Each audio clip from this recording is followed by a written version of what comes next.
बहुत समय पहले एक छोटे से गांव में रोहन नाम का लड़का रहता था। एक दिन जंगल में खेलते खेलते रोहन को एक पुरानी और धूल भरी किताब मिली। उसने किताब को उठाया और घर ले गया।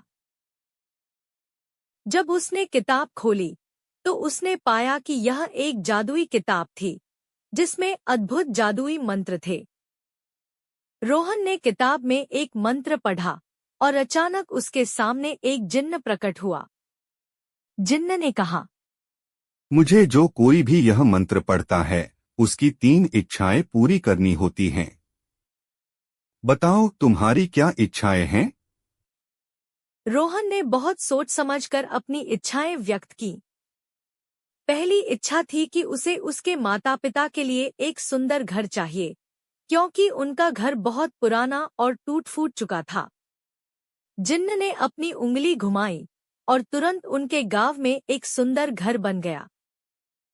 दूसरी इच्छा के रूप में रोहन ने अपने गांव के सभी बच्चों के लिए शिक्षा की अच्छी व्यवस्था मांगी, ताकि कोई भी बच्चा शिक्षा से वंचित न हो।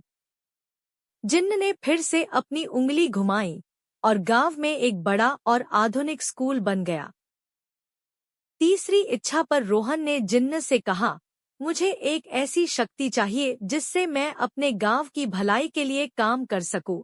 जिन्न ने अपनी उंगली घुमाई और रोहन के पास लोगों की मदद करने की अद्भुत शक्ति आ गई। इसके बाद रोहन ने अपनी शक्तियों का उपयोग गांव की भलाई के लिए किया। उसने अपने गांव को एक खुशहाल और सुरक्षित स्थान बना दिया।